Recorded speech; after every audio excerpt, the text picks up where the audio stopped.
अस्सलामुअलैकुम रहमतुल्लाहि व बरकातुहू। आज की वीडियो अगर आप लोग सुनेंगे ना, तो आप लोग को समझ में आएगा कि ये अरब वालों का जितने भी अरब हुक्मरान हैं, अरब की जितने भी देश है, ये देशों की जितने भी हुक्मरान हैं, लीडर है, इनका दिमाग कैसा है। पूरा मिडिल ईस्ट में, पूरा अरब कंट्री में अमेरिका ने अपना सेना, चाहे वो एयरफोर्स हो, चाहे ज़मीनी, सारी सेना वहाँ पे रखा है अरब कंट्रियों में। जानते हैं क्यों? कि अरब वाले ये सब नहीं करते, सब मेहनत करना नहीं चाहते ये लोग।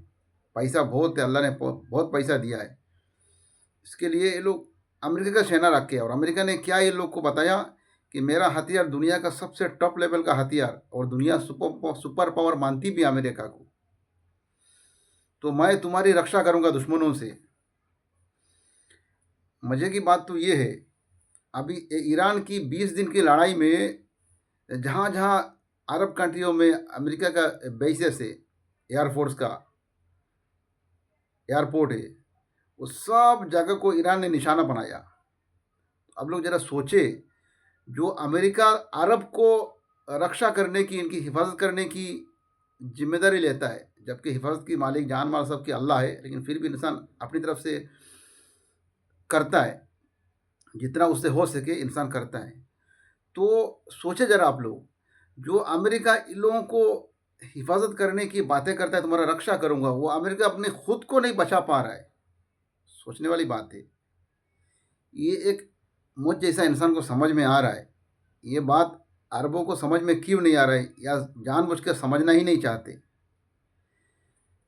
ये जब खुद को नहीं बचा पा रहा है, अपनी खुद की हिफाजत नहीं कर पा रहा है अमेरिका, तो ये अरबों को कैसा बचाएगा।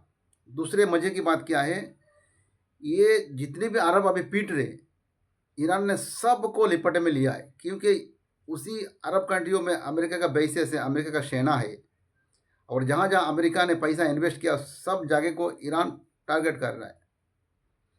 मजे की बात क्या है, अमेरिका को ईरान से कोई ख़तरा नहीं है। अमेरिका ईरान बहुत दूर है, ईरान से अमेरिका बहुत दूर है, तो अमेरिका को ईरान से कोई ख़तरा नहीं है। ख़तरा ईरान से किसको है? इसराइल को, क्योंकि इसराइल की हरमईपन, इसराइल जो हरकतें करता है, ये ईरान को पसंद नहीं। ईरान कभी भी गलत नहीं करता है। आप लोग देखे, अकेला सुपर पावर से लड़ गया और 20 दिन से जंग लड़ रहा है, और वो जंग को रोकने के लिए अमेरिका बार बार बातें कर रहा है, रूस से, इससे, उससे। ईरान तैयार भी नहीं है, मैं जंग नहीं रुकूंगा, कि हमला तुमने पहले किया, तुमने पहले जंग शुरू किया। इससे पहले भी एक बार 12 दिन जब भी वार हुआ था, ये लोगों ने धोखे से हमला किया था, अमेरिका इसराइल ने। तो अब सोचे, जिस इसराइल को सिर्फ खतरा किससे? ईरान से, क्योंकि इसराइल खुद सही नहीं है। तो इसराइल की खाली सेफ्टी के लिए ये अरबों को सोचना चाहिए, और हर मुसलमान को सोचना चाहिए। सिर्फ अरबों की सारी अरब ममालिक पीट रहे, क्यों?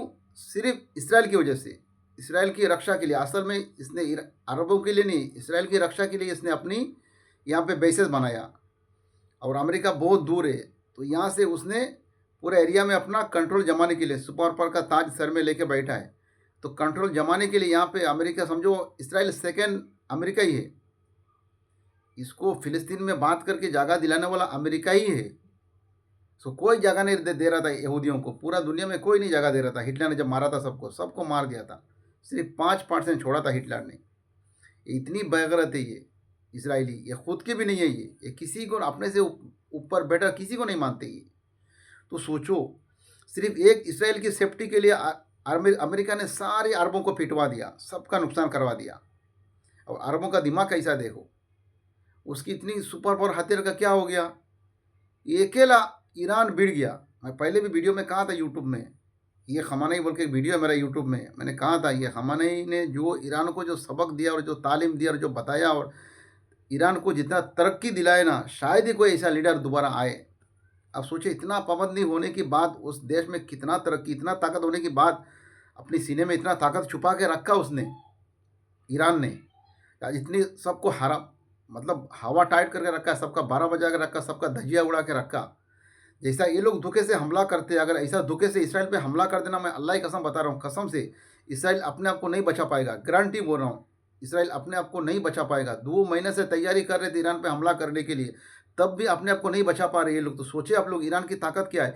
इतनी ताकत रहने के बावजूद भी वो देश एकदम शांत बैठता है। इतनी कई बार उसके लीडरों को सीरिया में कई जगहों में धोखे से हमला करके मारा गया इसराइल के द्वारा। इसके बावजूद भी वो देश शांत बैठता है। इतनी ताकत लेने के बावजूद भी, इतनी ताकत उसके पास है, इतनी कैपेबिलिटी है, इसके बावजूद इतना शांत बैठता है। इसका मतलब क्या है, असली ताकतवर वही है जो ताकत होते हुए शांत रहे, दूसरे को तकलीफ ना दे, परेशान ना करे। ईरान का इतिहास उठा के देख लेना, कभी भी किसी देश पे पहले वार हमला कभी भी नहीं किया उसने, किसी को नहीं सताया, तकलीफ नहीं दिया। आज देखो, अभी आयतुल्ला सैयद अली खamenei हजरत के जो बेटे हैं, वो बहुत बड़े आलिम भी दीन भी है, जो मुसलमान को नहीं मालूम, बता दे रहा हूँ, वो बहुत बड़े आलिम दीन है, नॉर्मल आदमी नहीं है, सुप्रीम लीडर, बहुत बड़े आलिम दीन है, बहुत बड़े। तो उनके जो बेटे हैं अभी, वो देखिए ईरान में खुद लफड़ा हो रहा है, जंग हो रहा है, लड़ाई चल रहा है, उनका सोच देखिए कैसा है। वो ईरान खुद इस वक्त जंग में है, इसके बावजूद वो अफगानिस्तान और पाकिस्तान को कह रहे हैं, ये दोनों भाई आपस में लाइन नहीं लड़ना चाहिए, 2 मुस्लिम कंट्री आपस में क्यों लड़े, आप लोग जंग बंद करो, आप लोग चाहो तो मैं आप लोग की वो कराऊँ, सुलह कराऊँ, आप लोग का जंग रुकाऊँ, कुछ बातचीत करूँ आप लोग के बीच में। देखिए, ये लीडर ऐसा होना चाहिए। लीडर ऐसा नहीं है कि दूसरे को तकलीफ में डालो, दूसरे को तकलीफ में डाल के खुद तमाशा देखो बैठ के। लीडर ऐसी होना चाहिए। लोग, मैं एक बात मेरी पहले ही बता रहा था, अभी भी कह रहा हूँ आप लोगों से, देखना एक वक्त ऐसा आएगा, लोग आयतुल्ला सैयद अली खamenei सुप्रीम लीडर को बहुत मिस करेंगे, याद करेंगे। मुसलमान उनको नहीं पहचान पाए। इतनी सालों से वो सुप्रीम लीडर रहने के बावजूद सबको कह रहे थे, ये फ़िरका परस्ती सब बंद करो, फ़िरका परस्ती बंद करो, आपस में मिलजुल के रहो। आज सोचिए, अगर सारा मुस्लिम कंट्री एक होते, एक सिर्फ ईरान ने सुपर पावर का ये हालत करके रखा है इसराइल का, और कई अरब देशों से को भी उसने हमला किया है। तो एक देश अगर ऐसा कर सकता है, तो सारा मुस्लिम देश अगर एक होंगे, सोचिए क्या नहीं कर सकते ये लोग। ईरान को सिर्फ पैसे की ज़रूरत है, करेंसी बहुत डाउन है, क्योंकि दुनिया भर की पाबंदी है। सारी अरब अगर पैसा इन्वेस्ट करे ईरान में और बोले हम लोग पैसा देते, आप जो भी करना चाहते हो अपनी साइंस को बढ़ाओ, तो मैं अल्लाह की कसम बता रहा हूँ, कि अमेरिका से मेरे का कुछ भी नहीं ईरान के सामने। दुनिया का सबसे top fighter jet F-35 America का, उसने अपनी अपनी खुद की प्रोडक्ट किया हुआ, अपना खुद की बनाया हुआ एयर डिफेंस से मार के उसको डैमेज कर दिया। अब सोचे ईरान का साइंस किस तरह की है। अब भी सुबह जब समाचार सुन रहा था मैं, रज़ा गराफ एक चैनल है, बहुत सॉलिड एक्यूरेट ये भाई समाचार देता है। एक आदिल खान आज़ाद, आज़ाद इंडिया, और एक ये रज़ा गराफी। रज़ा गराफ मैं देख रहा था, भाई बता रहा था अभी उसने, ईरान ने ये इंग्लैंड का एयर बेस है 3700 किलोमीटर दूर, 3700 किलोमीटर अंदाज़ा लगाए। ये मुंबई से गुवाहाटी 2600-2700 किलोमीटर, 3700 किलोमीटर बोले तो मुंबई से बांग्लादेश है, इतना दूर हमला किया उसकी एयरपोर्ट में। इंग्लैंड का जो एयरबेस है, इंग्लैंड को माना किया था कि तुम्हारा एयरबेस यूज़ करने, इस्तेमाल करने नहीं देना अमेरिका को, अमेरिका वहीं से इस्तेमाल करके हमारे ऊपर हमला कर रहा है। तो नहीं सुना उसने, इंग्लैंड ने दिया उसको परमिशन कि मेरे एयरबेस तुम यूज़ कर सकते हो, हमला कर दिया ईरान ने। बताइए कितना ताकतवर। सलाम है खamenei को, सलाम है, दिल से सलाम है, उनकी शहादत को सलाम है।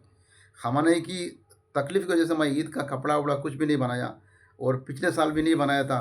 मेरी वाइफ से कहा मैंने, पहले तुम्हें शॉपिंग कराऊंगा ईद का, अगर तुम शॉपिंग, जब तक तुम्हें नहीं कराऊंगा कोई ईद का कपड़ा, कोई शॉपिंग कुछ नहीं मेरे लिए। ये मेरी वाइफ से वादा है मेरा, जब तक तुम्हें शॉपिंग नहीं कराऊंगा, मेरे लिए ईद नहीं है, कुछ नहीं है, कोई शॉपिंग मेरे लिए कभी नहीं करूंगा मैं। चले, ईरान के लिए दुआ करें आप लोग, सिर्फ दुआ करें, आप लोग कुछ नहीं कर सकते ईरान के लिए, बाकी दुआ करें आप लोग। ईरान ने जो जलवा दिखाया ना, अकेला हिम्मत की दाद देनी चाहिए, अल्लाह की कसम। क्या हुसैनी किसे कहते हैं यार, ईमान वाला किसे कहते हैं। सुपर पावर से बिड़ गया यार, जिस सुपर पावर की एक टैक्स लगाने की, पाबंदी लगाने के डर से अच्छी दुनिया के लोग उसके सामने झुक जाते। पूरा अरब तो उसके सामने सजदा रेज है, ऐसी हालत है अरब वालों की। पूरा 57 मुस्लिम कंट्री सब खामोश है, पूरा फ़िलिस्तीन मिट गया। उस वक्त भी अचानक हमला किए थे, फ़िलिस्तीन पर मना कर रहे थे, हमला मत करो, रुको। इसराइल हमला नहीं रोक रहा था, एक दिन रात अचानक इसराइल पे हमला कर दिए थे। बारिश कर देते मिसाइल की। और एक बार फिर उसके बाद 12 दिन का जंग हुआ, उसमें भी वो लोगों ने जंग बंद कराए। अमेरिका इसराइल ने बंद करो, चलो जंग ख़त्म करते। फिर 4-6 महीने बाद फिर तैयारी करके 2 महीने से तैयारी किया करके फिर जाके ईरान पे हमला किया। लेकिन ईरान में जो जलवा दिखाया ना भाई, सारी दुनिया में लोग जितना इसको दबाने की कोशिश कर रहे उतना ये उभर रहा है और उसकी इज्जत भी दुनिया में बढ़ रहा है। अभी अर्तुगरुल गाजी बना के तुर्की खाली अच्छा बन रहा था, मुसलमान दुनिया का लीडर, लेकिन कुछ नहीं, तुर्की बेकार है। अगर कोई है तो ईरान है, दिल से। चलिए मिलते हैं। अल्लाह अच्छा रखे, खुश रखे। अस्सलाम वालेकुम।